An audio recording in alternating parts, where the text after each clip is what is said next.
Welcome once again for another episode of Yalla America, Hurry Up with your host, Rod Gantos. Yalla America Radio, not Yalla America Hurry Up. Oh, Yeah, Paul Roberts has to just modify all his stuff. Oh, thank you for giving me some voice here. We'll turn you up. I was he had me Yalla. muted. I can't believe you had me muted. Well, because, you know. Yalla, get your act together. So Yalla, for those who don't know what the heck we're talking about and didn't listen to the first show, shame on you. Why didn't you listen to the first show? Yalla is a word that is commonly used by Arabs, I think Persians too, and I think it's even Jews even use it. And it basically means, and anybody who was raised by a mother from any of those cultures pretty much heard that all their life from very early age. Yalla means vamos. Yalla means get on with it. Yalla means let's go. But depending on the tone, which is very much a part of the Arabic language, depending on the tone by which you say yalla, it can be very soft, like yalla. Oh yeah, okay, I'm buying in. Let's go. Or it can be yalla, like you're driving me nuts and frustrating the heck out of me, and get moving. So it's a very expressive language, and our words very short, 5 letters. Right? In Arabic? Yalla. No. In English. 5 letters. We got to hurry up and have her get closer okay. to the mic. She's really too far away. Okay. So just lift it up. Yeah. So the first show we had was Yalla America Radio is a idea I've been wanting to do, and a lot of people have supported me. And finally, we turned on the mics and started this last month, and we had Katrina Hayek, Joseph Hayek's daughter. Joe Hayek was a publisher and a historian, basically, for the Arab American experience for over 40 years. And his daughter was here, and we lost Joe over the Christmas holidays when he was traveling for Egypt to be recognized. So again, I want to thank Katrina for being here and representing her dad and kicking us off on the show. And what an outpouring, really. We really did have a big outpouring. What a on that timely show. conversation. I'm sitting here as a non-Arab. I'm sitting here getting ready to celebrate my big holiday, What? St. Patrick's You're in the Day. same. You must leave now. I'm Irish American, so I'm getting ready. Oh to, no, you're okay. You're fine. You're oppressed as well. So you're okay. Exactly. We are all immigrants. And I have just been, amazed at the response in the last few years. I know this will kick it off because I knew you're going to talk about other things. But, why does America go through this every few years? In the 1840s, when my great-grandparents came over, they were the dogs. They were the unwanted. They were the people of another religion. Ooh, we were Catholics, and we listened to the Pope, and then it was later the Italians and Jews and Greeks, and then later my Polish relatives came over, and they were the bottom of the barrel. And who wants these? What do we need these people here for? Over and over. That's what makes America great. Give us your tired, your poor, your huddled masses yearning to be free, and we'll make something of it. Give us the bottom of the barrel. And Yeah, we'll turn them into something. but if they were writing that tablet today, or I hear that somebody's trying to add, like when you do a shingle and then you add a couple things underneath it, right. that they're trying to add a shingle, a plate underneath the Statue of Liberty's verbiage that says, as long as you're bringing in investment money, Yeah. or you're starting a business or whatever. The point is, to your point, Paul. Absolutely, this is part of the foundation of this country, and it goes as far back as people oppressed based on religion. It is the Puritans. I mean, it doesn't get any clearer than that. And somehow along the way, it has become not in my own backyards. I've gotten mine. You can't have yours. We've got enough of those. We've got enough of those, right? And it's tragic. I mean, even something as simple, and we're in California, as simple as the discussion about illegal immigrants and coming across the border. And if anybody bothered to look at any of the data, the numbers are actually lower today than they have ever been. And yet the rhetoric, the sensationalized, talking points. You would think they're all rapists and murderers and drug dealers, right? And terrorists. And once you instill that and plant those kind of seeds, it's not even limited. I mean, I see the same kind of hatred-based stuff that is maybe targeting towards quote unquote illegal immigrants. If you're an immigrant in the United States, until you started basically having to get a visa to come over here or have asylum, you were all illegal. Yeah. I mean, the Irish, were they legal immigrants? No. When the Italians? My great-grandfather came over. He was born in a boat coming over, fleeing the famine. He was literally born in a boat. They call them coffin ships because so many people died and packed in these little boats. When they landed, they didn't say, "Where's your paper? Where's your visa? What are you bringing? And How much money you got? Can you speak English?" They might have even spoken Irish at that time. And let me throw something in the face of all this. Well, it's only the illegals that we're talking about. Okay, I'll tell you, we immigrated legally, and it was not a short process. It was not an inexpensive process. Okay, we were fortunate enough to be able to do it, and it was a time where we were living in Kuwait, and there was stability, and it wasn't based because of there was a war, or you're running for your lives, or you're trying to save your kids. It wasn't that, but it wasn't a small process. It was not a in passing process. I didn't just fill out a piece of paper or like write on the back of a gum wrapper and they let me into the country. There's a process for asylum. There's a process for refugees. There's a process for that. That's very much vetting, and yet I will tell you, I honestly believe that if everything we were dealing with was legal immigrants, there was to be some people that would even find fault with that. Oh yeah, they're already saying we have too much immigration. Period. Right. Oh yeah, exactly. And if you don't believe me, look at what they're proposing. It's not just about stopping illegal immigration. It's also about controlling the flow of legal immigration. Yeah, limiting it. Limiting it, and limiting it to people from certain places that, unfortunately, I don't care how you cut it or slice it, there is xenophobia, there is racism involved in those decisions. Just because they want people from Norway? Yeah, we're going to have people from White Norway. Aryans, right? That's it. So you're out too, Paul. I am. I'm going to make a Norwegian. I'm going to make a place for you in the boat, Paul, too. You're leaving with us. We were the first group that came. How quickly you forget.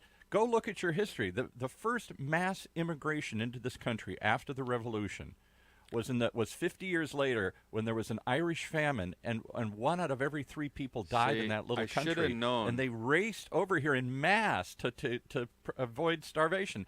And this is principally an English country. Who did the English hate more than they hated anybody? They didn't hate Muslims or Mexicans or whatever. They hated the Irish. Yeah. They were Protestant, we were Catholic.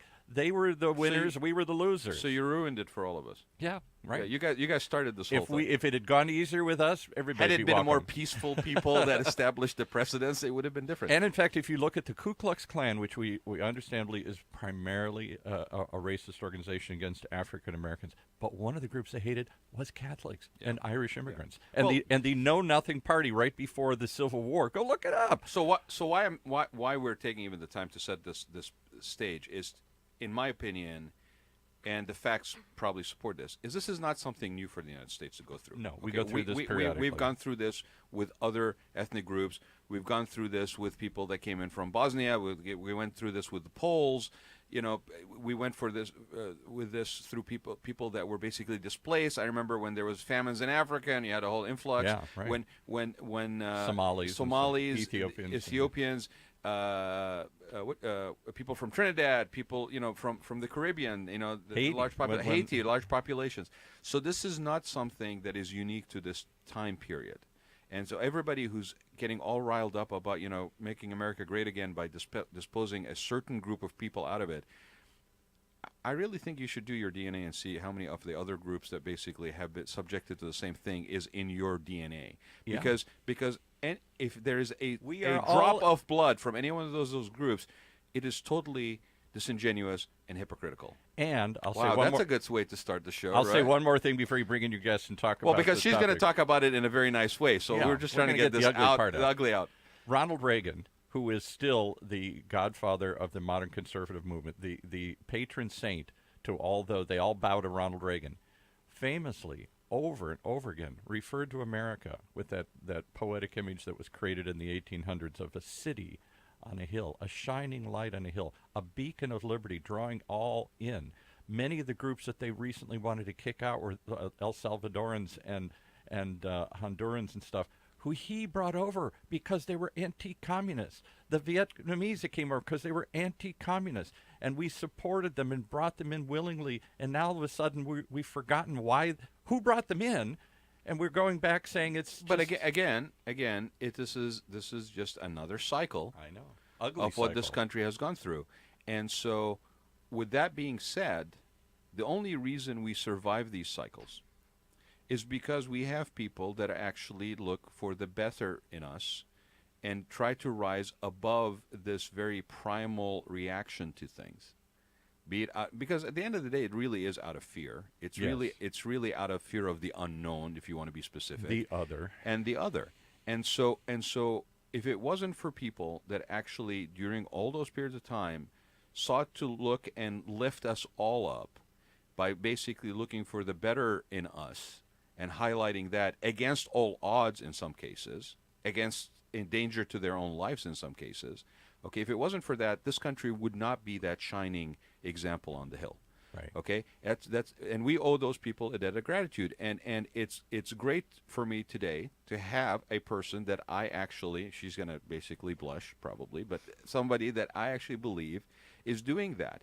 And the beauty of it is that she's doing it in her own idiom, in her own way.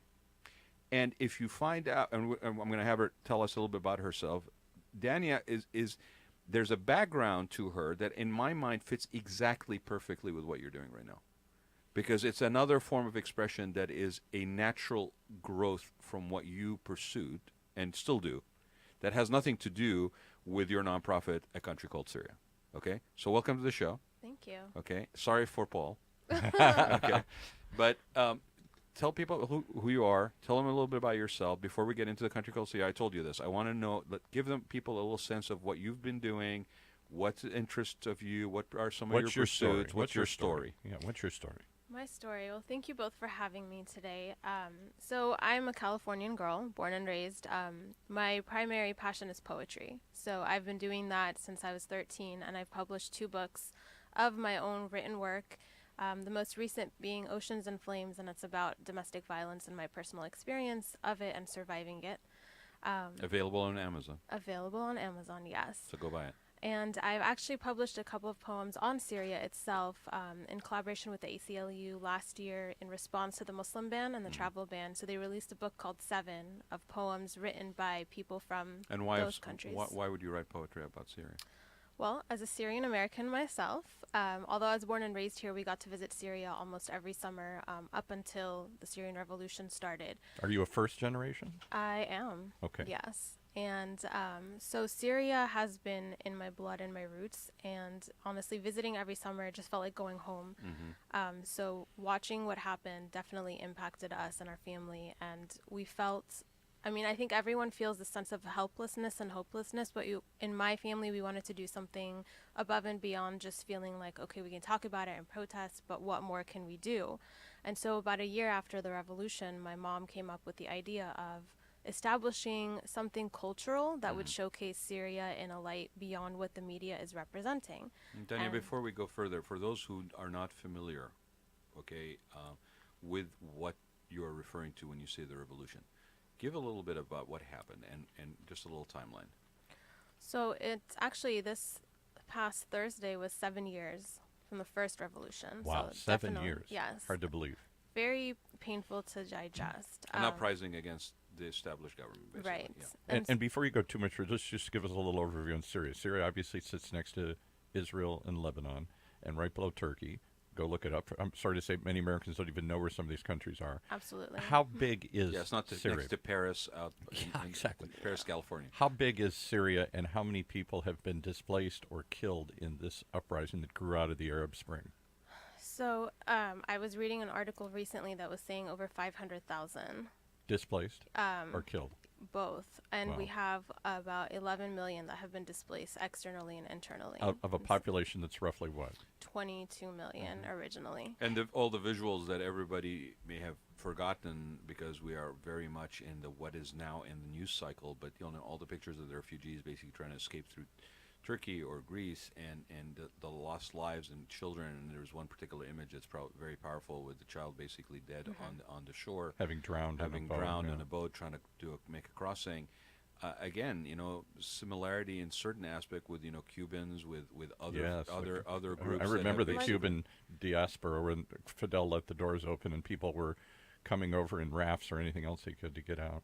So 7 years of conflict. And I just want to put that in perspective. So Southern California is roughly, I think, about the same size, 20, 25 million people in Southern California. Mm-hmm. Imagine if every other person, if half of those people were displaced. Yeah. Imagine if 500,000 were killed. Yeah, I mean, just wrap your head around that for anybody who's thinking. Right here, we live in Southern California, Yeah, within these counties. you would displace half the population of the state of California. And that's Just either Southern internal California. or external. Internal or So external, right? Yeah. Well, As- and internal meaning you are no longer in Claremont. You're now finding yourself in Palmdale. Right.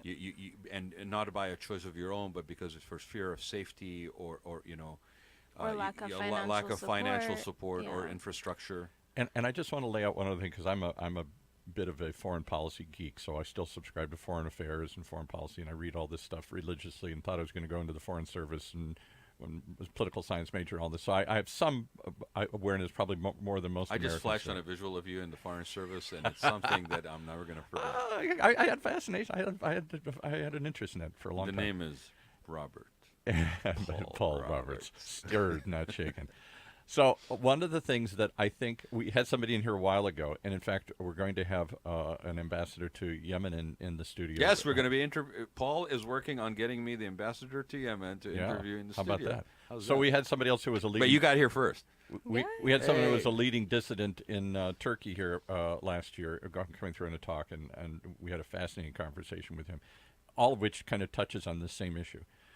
These countries are very hard for Americans to wrap their head around because we think of, even though we're suddenly getting more tribal again, we don't understand tribal dynamics. We don't understand the sectarian dynamics between Shiites and Sunnis and all the other offspring.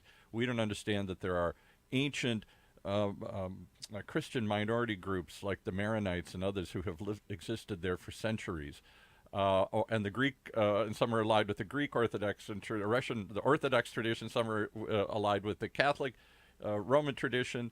Some are their own unique thing, and then other unique groups. I still don't really get what's the Druze and some of these other people. Yes. So you have people who. Well, it's like Catholics and Protestants. I mean, In a time when that was, for hundreds of years, that's how you identified it, and wars were fought over that. But Americans don't think of themselves primarily first as a tribe, as an ethnic group, or as a religious group.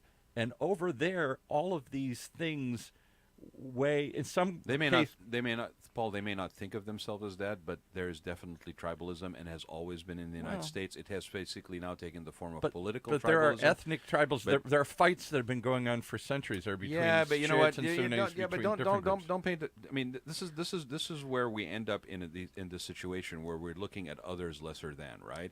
If you No, actually, I'm just trying to understand the I'm differences, I'm yeah. not saying you, but I'm just saying as a country, when we forget that when basically you had the Hatfields and the McCoys. I mean, talk about tribal to the sure, point of the right. different sides of the hill, right? Feuding, yeah. Right, feuding.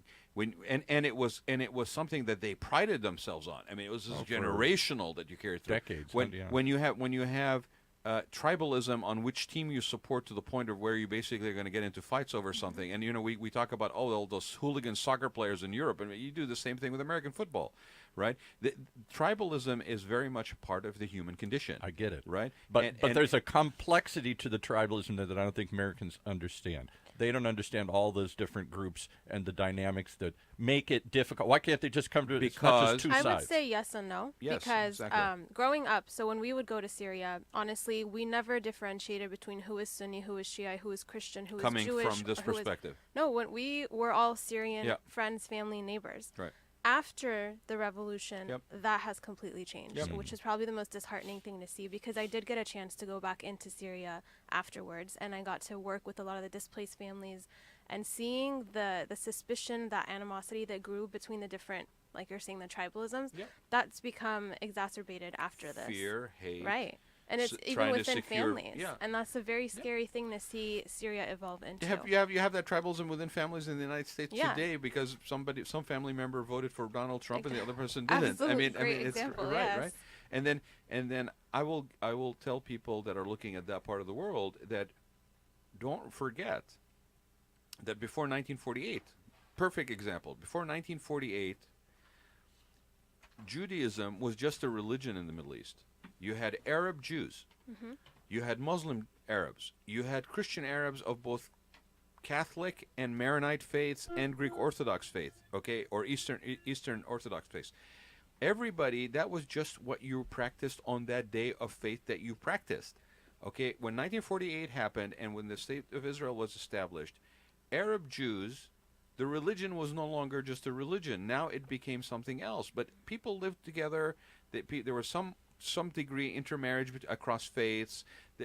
And when something happened like that, the distrust, the fear, the anxiety, the stress, the wait a minute, them and us started to basically confuse. Now, that doesn't mean that it didn't exist before. It doesn't mean that the human condition doesn't have a tendency to want to do that. It wasn't based on those things. Yeah. Well, just like now, with this political climate, more of Right. the reality is showing, and we're like, oh, is this new? No, it's been there. I shared a story with you. I know, Paul, we got a caller, but I shared a story with you today that it was a personal experience I just had on social media. A person I know, have known for a long time. Basically, we politically are on different sides of the spectrum. I wouldn't say extremes, but on different sides. Did what everybody and all of us are guilty of doing, even in this room, is he posted an article about somebody basically being suspended from a school in Ohio because they as a student refused to basically go out and be part of the walkout that the students did this week in support of in support of gun reform. And the headline was written that this kid was suspended because he didn't walk out. Literally, like, kid suspended, Ohio, didn't walk out. He posted. It's like red meat to people out there. They're chewing on it. They're da-da-da, blah, blah, blah, blah, blah, blah. I read it. I stayed quiet. It took 2 hours before somebody actually who was, like, vehement against how the government is controlling things and the lefties are basically, liberals are killing the school system and blah, blah, blah. That person goes, you know what, I reversed myself because I read the article and it turns out that the kid basically was suspended not because he refused to walk out. It was suspended because those who did not want to walk out, and there were more than him, were told, please congregate in this area for safety, right? And he refused to partake in that. So he didn't follow the regulation that were put in place in order for that day to be safe for everybody, right?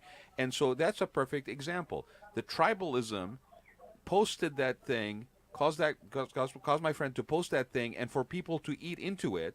Right. And, fortunately, somebody decided to read the article versus just the headline. We got a caller. Go ahead, Paul. Yes, we have somebody calling in here. Identify yourself and join the conversation. My name is Alan Abdo. I'm the owner of Olive Tree Restaurant in Little Arabia, Anaheim. Who is this? We've heard your name Hi, mentioned Alan. before, yeah. How you doing, sir? Good. Did you actually work with Rod in some basis here? Is that why we know you here in the No, city? he hasn't yet, so don't ruin it for him. Oh, okay, he's going to. But no, Alan, as he just mentioned, is owner with his family of Olive Tree in Little Arabia, which is, where's Little Arabia, Alan? In Anaheim, between Catella and the 5 freeway on Brookhurst. Brookhurst, Ball, Catella, that area. Who knew? I'll bet a lot of people don't really even know that that's areas over there. And it's a great restaurant. How long have you been in business, Alan? We've been in business for almost 13 years now. Wow. Okay. And the reason Alan is calling, because I asked him to call, but he really wanted to call, is we both know Dania, and Alan actually is a big supporter. And I will let Alan.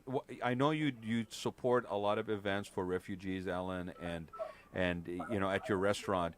What is the reason behind that? Share your little story. Take a few minutes. Well, my parents are refugees, and I've seen what they've done. From where? Where did they come from? From Palestine through Jordan and Syria. Okay. So they were refugees to Jordan and Syria, and then they came to the States. My dad came in the mid-60s, and then my mom came in the mid-70s when they got married. Okay. And you're first generation. Yes. Yep. I was born and raised here. Like Danya, yeah. Mm-hmm. Okay. Yes. And keep going. How's your family been involved? I mean, what have you seen? Yeah.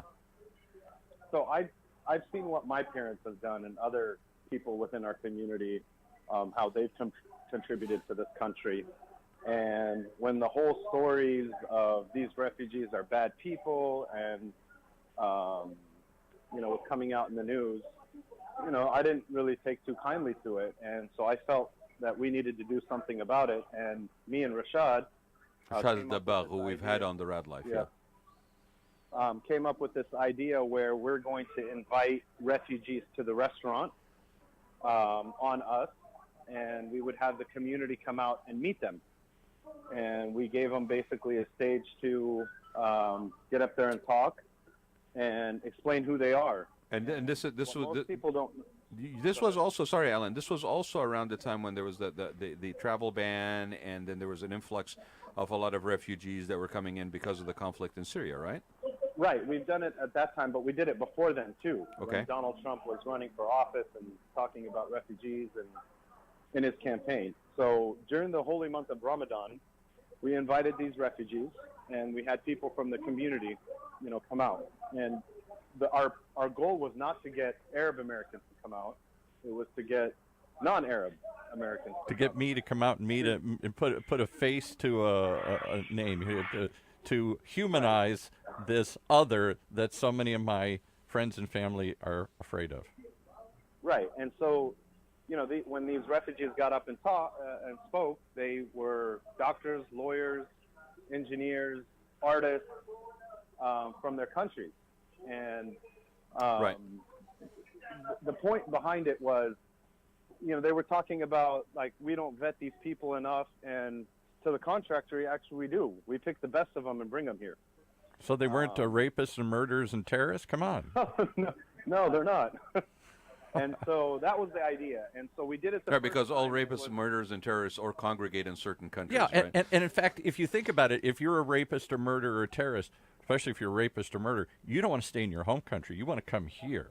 There's you can't just murder and rape people there. You got to somehow get in a boat, jump a fence, swim a million miles. I mean, the opportunities are endless in the United States for that kind of pursuit. Yeah, it right? only makes sense that if you're a deviant that you would fight so hard to get here. So in your own way, Alan, just like Dania, you basically found your own idiom, your own approach to try to basically provide an alternative narrative, right? Right. And what's the best way to do it? By eating great food. Breaking bread and connecting with people, yeah. Yeah, Right. people's. So, you know what? I also find that why that works. Also, Ellen, I'm being a little sarcastic here, but the reason why it also works is because your mouths are closed because you've got it full of food. Ooh, I like so you're that. not likely to Yeah. argue I like as much. that. Right. Did you know? And his food is really good, by the way. I just as read kind of this like on- I second you that. It second is, that? Yeah, his food is amazing. I'll have to go pull it off the wall here, but Orange County has one of the most ethnically diverse dining scenes in America. Yes, in fact, the person you're talking to on the phone right here has been recognized. The restaurant has been recognized. Correct? Go ahead and brag a little bit, Ellen. All right. So we were voted in the top 5 restaurants. God, in I all twisted of his arm. County. We were voted best Middle Eastern restaurant 3 times. ABC named us in the top 5 restaurants in Anaheim. And Anaheim has some pretty good restaurants, Yep. Around Angel Stadium and Disneyland and so forth. So to be in that category is a big accomplishment. for Right, us. top 5 in the top restaurants in Anaheim, not ethnic restaurants, just one of the top restaurants in Anaheim. Yeah. Right. Yeah, I mean, yes, you're right, absolutely right. You got Bruno Suerto with the White House. You've got a whole bunch of people, and you got all that food culinary stuff at the packing house. I mean, that's kudos. I mean that, and anybody who's tried Alan's food, their food knows that's. And let me totally brag a little bit more. When we all first right. opened our restaurant here in Little Arabia, there wasn't very many restaurants. And when we brought our cooking, we started cooking authentic food. Now, because of us, there's 14 restaurants that cook the same food. Wow. And what kind of food is this? Literally. What kind of food? How would you describe the food? It's Arabian food. I mean, we're Palestinian, but Palestinian Americans, but it's Arabian food. So we do food from all across the Middle East. The food varies depending Syria on. to Yeah, all right. Jordan So let me just interject this here. This is something I clipped out of the register a couple years ago, and I keep it here with pride because I love going to try different ethnic foods here. And it said Orange County, this was about 2 years ago, according to a study released by Trulio. Is Trulio the real estate site? I think they're one of those real estate Coolio's sites. brother. Okay. According to Trulio, Orange County ranks number 2 as the most diverse dining city in America, if you treat us as a city, as the whole county. Second only to San Francisco. You know why part of that is? Well, High and- diversity and ethnicity. And it says California is overwhelmingly the best place to live if you have an appetite for a full range of food, reads the report, which ranked L.A. number 3, San Francisco number 1, and San Jose number 6. So we come in the entire country. If you want to try different ethnic foods, we rank number 2. Yeah, according to the I thought story. you had just made a new county in California. Oh, It's, wow. So Jose. I think we should be able to vote for the next president. I think That's so. all I'm Yeah. saying. Well, You know, I think a lot of the country is scared to death that that's exactly what we're going to do. we are the face of we are the changing face So, of but America. but Yeah. to kind of bring it around, the reason why, Paul, that is the case is because there's a lot of diversity in Orange County. Clearly. And to those who think that, again, you know, it's the worst of the worst that are basically coming over and immigrating, just take a look around. Start talking to your neighbors. I know it's a foreign thing in the United States for us to talk and engage with our neighbors, you know, Right. other than like wave at them as we're driving off or driving back home and getting in the garage and then closing the gate and then you Right. know turning on the lights and closing the curtains but we're very social, right? It wasn't like that before. I think to a certain extent it became that, but had nothing to do with anything that we're talking about here. It had to do with the fact that people are driven by lives that have leave little time for that. I mean, Yeah. we jokingly say that this show and the other shows that I do, I feel like I'm getting away with something because I actually get a chance to sit down and talk for an hour.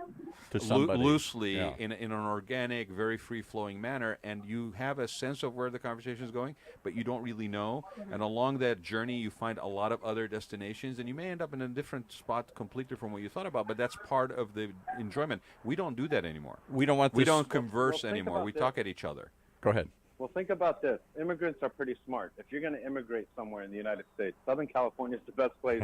Well, Yeah. California is the best place Right. to be. And I'm a Best little weather, biased, best so everything. here. Well, and I think you get to You're a not point, you're not helping the case about not building a you wall get to there. a point that I've tried to make about immigration again. You didn't hear the beginning of it, but I'm Irish. Irish were the first mass immigration here in the 1840s into this country. Mass group of people came in mass, scared the hell out of the primarily English because they hated the Irish more than they hated anybody, and it was because of the famine in Ireland. And since then, there have been waves of other immigrants, still carrying a Chinese, Eastern Europeans, Southern Europeans, Mexicans, most recently, everybody. You know, we all can name them. And here's the point: to come here is hard. So those Hard and expensive. hard and expensive. So those who fight to get here, arguably have the kind of determination and drive, I always say, that this country Really, is built on. you're Absolutely, gonna yeah. do a Darwinian survival of the fittest? Absolutely. Well- If you are not that driven, you will stay in the misery wherever it is. You'll stay in the famine and die in Ireland. But if you really have that where nothing's going to stop you and nothing will, the most horrendous stories. You know that all you're doing is scaring the living daylights even more out of people, right? That No, these it are shouldn't be. these people that are coming over, these supposed illegals, these supposed, you know, no, I Bottom of really the barrel, shouldn't, yeah. you know, these are not only the bottom of the barrel. But now you just convinced me that they're tenacious Yeah, and they're and driven. resourceful. I mean, oh my gosh, you know, it's I like think the lock key my term doors. that we constantly repeat in our organization is resilience. And what we Resilient, yeah. found is the resilience of Syrian people over the last 7 years. And resilience is a characteristic that should be admired, It is. not feared. It's part of the American character that we are resilient, we are I think strong, they call nothing's it going to stop. competition in the business world. Well, isn't we it? call it lots of things. That is what's ingrained in the American character, and that comes because we're a nation of immigrants. So, Alan, just to you know, after you have basically caused us to all to salivate on the radio, Yeah. okay, Yeah. I am going to have to ask you to be generous with your food and make an offer. I understand that Dania, and we'll talk about it a little bit, is planning an event at your more likely at your place. If it's not been finalized, I guess I just finalized it for both of you, right? Thank you. Okay. Yes, you better give her a good price. But basically, and that's an event, Dania, that if it's like the ones before, where it's like people come and you basically, it's a country called Syria event, right? Yes. And so people are responsible for their own meals. It's not a fundraiser in that way. But Alan, they're going to be at your place. So can I be generous with your food and money and say that two people maybe that would join us for a country called Syria event you would cover? Brad, you can do whatever you want. Wow. Let's make it 100 just people open then. The door. Hey, you know, by the way, buddy, that car of yours, I need to borrow it this weekend. The 9/11? Yeah, the 911, please, this weekend. And can you have it washed, please? No worries.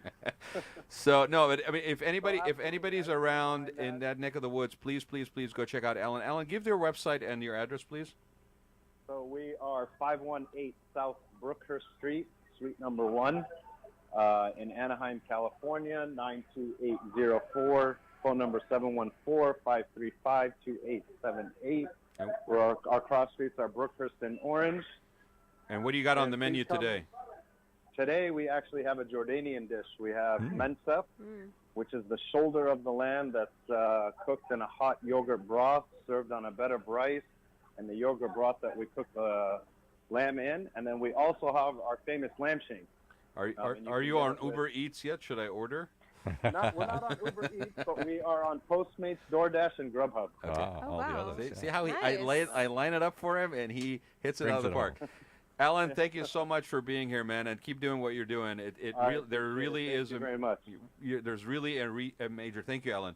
There's really a major need, and this is not limited to our community and Arab American community, but there always needs to be voices that speak out in a different narrative. Exactly. The So minute we forget, we're that, running out of time here because we only got about less than 10 minutes left, and I wanted to tell the story of the Syria called. So you country's called Syria. started off, Danny, by saying that your mom, faced by this anguish and feeling that like a need to do something, said, okay, well, let's do something that highlights the cultural aspects and sort of the positives of Syria. And so, what is it that you Right. do? When was that? So this was a year after the revolution. So this was 6 years ago? 6 years ago, exactly.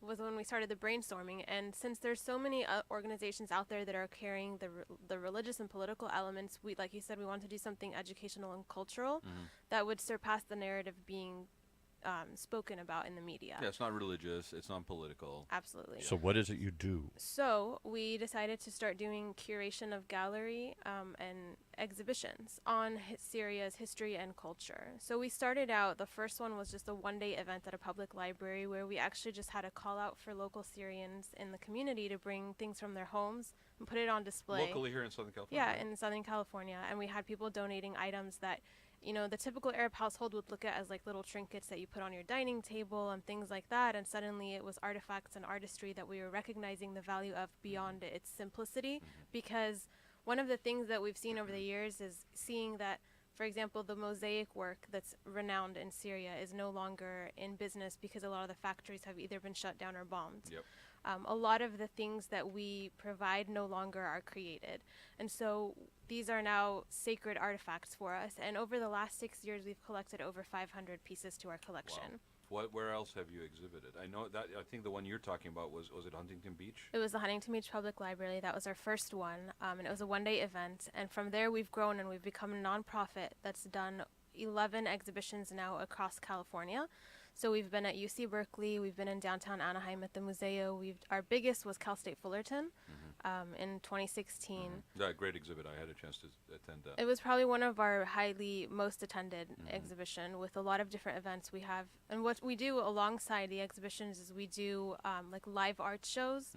So we have musicians, singers, fashion designers, woodworkers, graphic designers come in and show their work, and they're all Syrian Americans in the community. Right. And so as a poet, I perform my poetry on Syria, and I share that as well.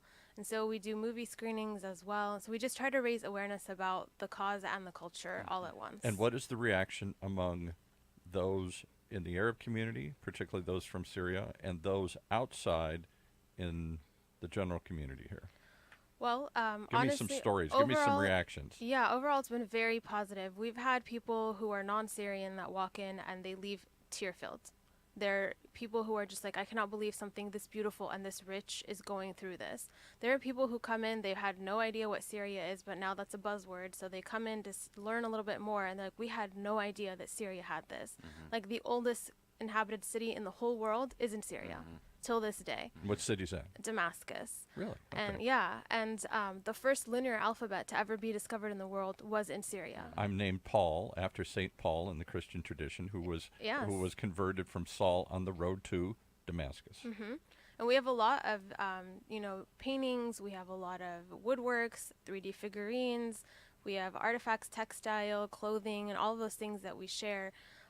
And it leaves people very surprised. When it comes to Syrian people's reactions, a lot of them come in and it's very emotional. It's very emotional for them to see their cities where they grew up and went to school that are, no longer in existence or no longer safe. And a lot of the things that we love to share is seeing the younger Syrians, you know, the second and third generations who will probably never be able to see Syria within the next 5 years, 10 years maybe, Definitely depending not in the way that Syria was. what's at going the on time, right now. yeah.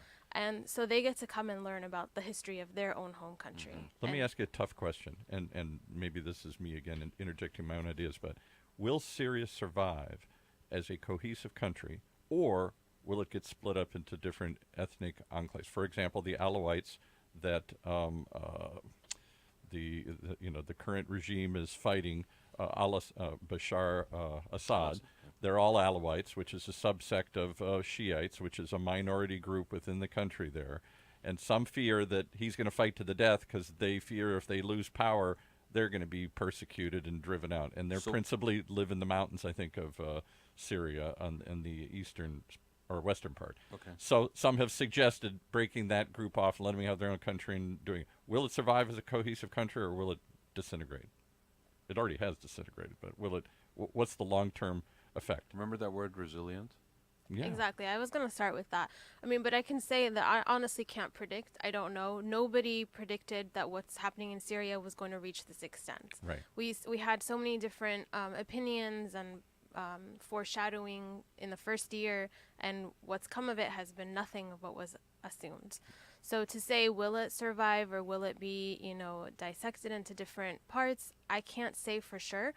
But I do see that there is this resilient, unifying nature that's coming in. You know, people are pulling together to do even more. People are trying to look past.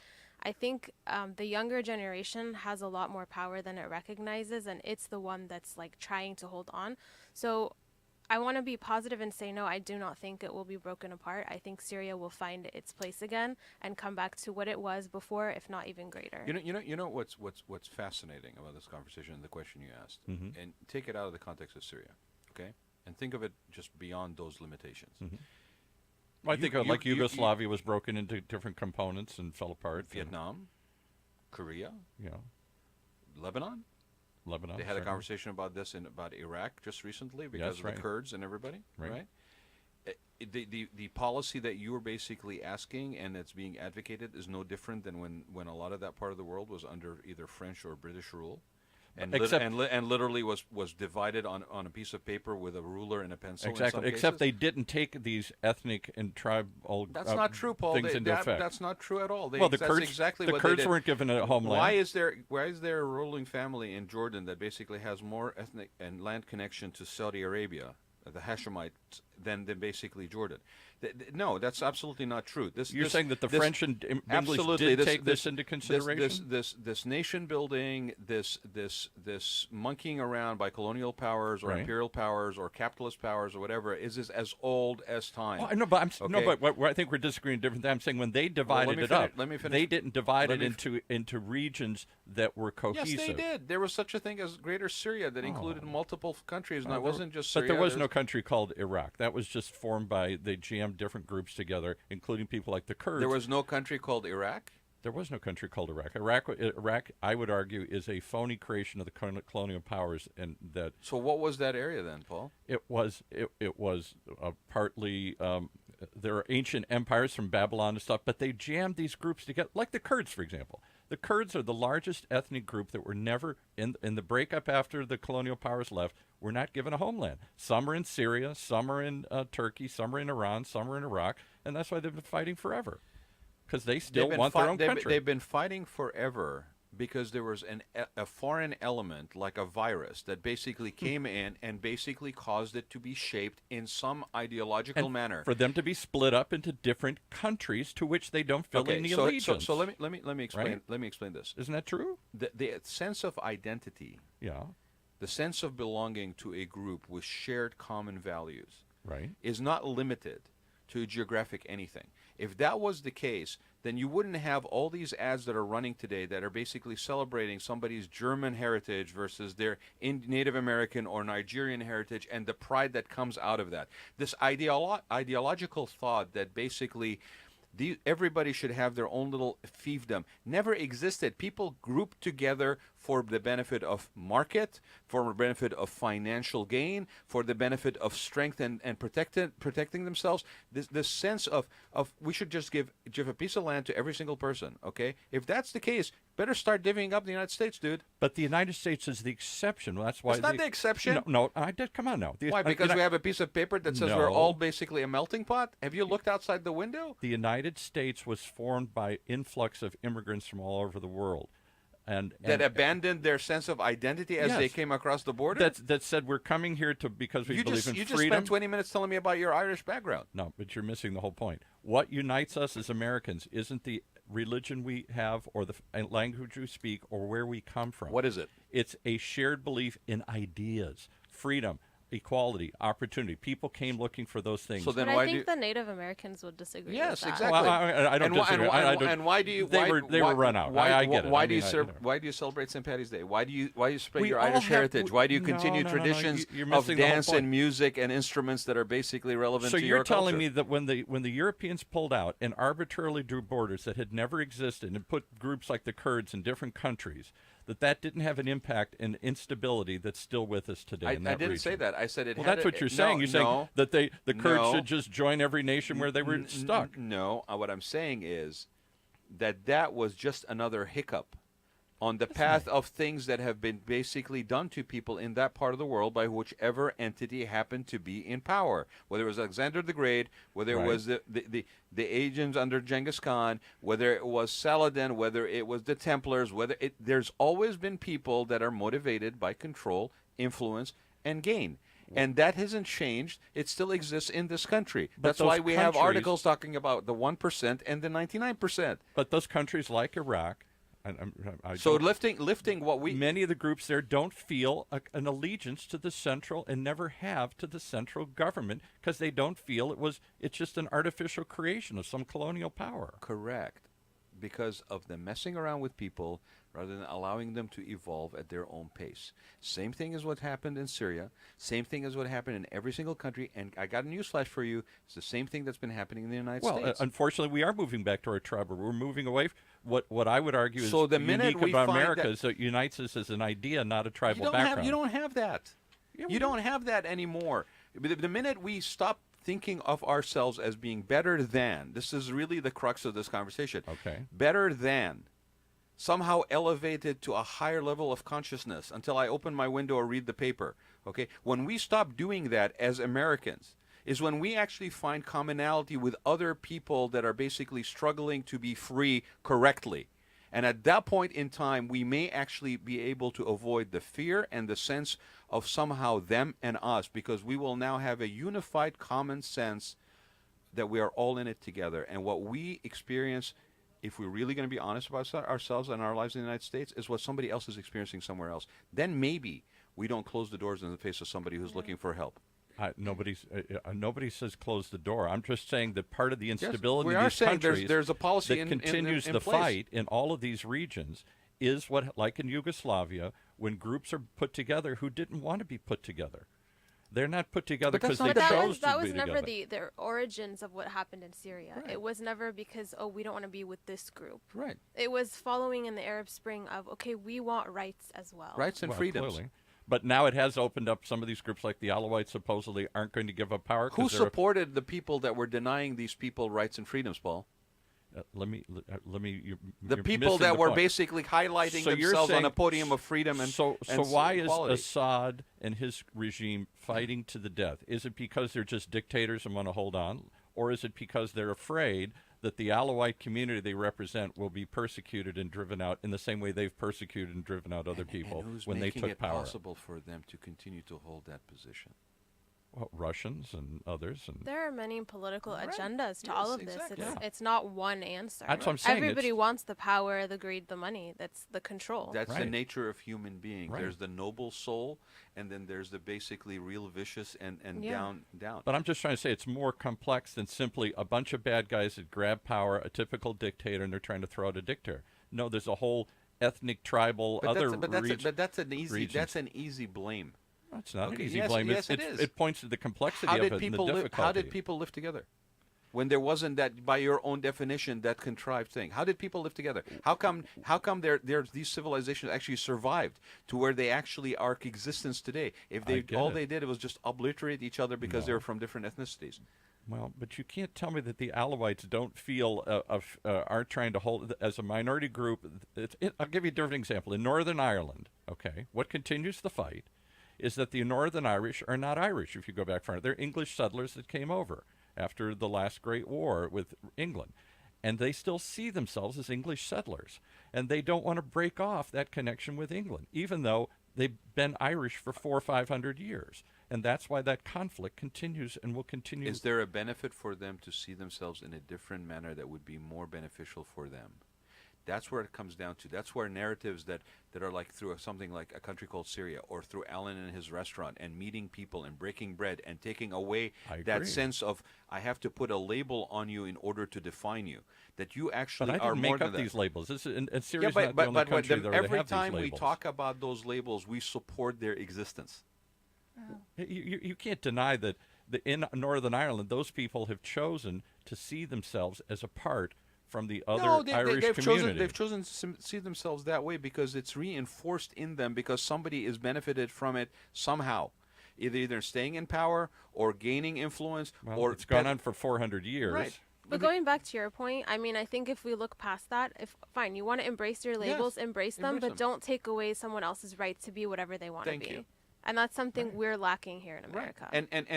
And the thing that is really sort of tragic about this is that the shining city on the hill, right, the example which for is equality, a utopian vision, be that as it may, right? That just like the Irish believing they are one way, we as Americans believe that we are for freedom, for equality and opportunity, for those opportunity, are the big things, for safety, people not being downtrodden, all this and stuff. Clearly, right? we don't live up to those ideals in many cases. And the question you got to ask yourself, is why? Because what benefit and gain do we get by not living up to those ideals, and how can we change the narrative to where the language that we have in our heads shows us that a different path is actually more beneficial? How do we do that? If we continue to speak the same language, throw the same labels out there, that's why the importance of something like this show, which is really the crux of why I wanted to do it, and people like Dania and something like Country Called Syria, and the narrative, changing narrative, offering alternatives, not because everybody out there is going to absorb or at least accept that or allow for it as part of their reality, but there will be one or two that will. And if you can change that one or two, and that one or two then basically can talk to another one, you can call it indoctrination. I call it giving people all the information and giving them the right and freedom to make their own decision. And that's why we do what we do. Okay. Well, I didn't mean to spark a controversy No, here. I'm just trying to point out that many of these conflicts in this country and other places go back to tribal roots. And the fact you're trying to say, well, ignore the tribal roots and all these people live happily together. I didn't say ignore the tribal roots. I said accept the fact that there's more to people than just their tribal roots, and encourage people to see themselves and others as within more than a tribe. Yes, right. Well, because if we cannot break that cycle, that's the American ideal. We tried to blend people together and say you can melt together. That was so. You know what? That's the ideal. You can argue it's not happening. No. That's not what I was going to say. I was going to say the irony of this conversation.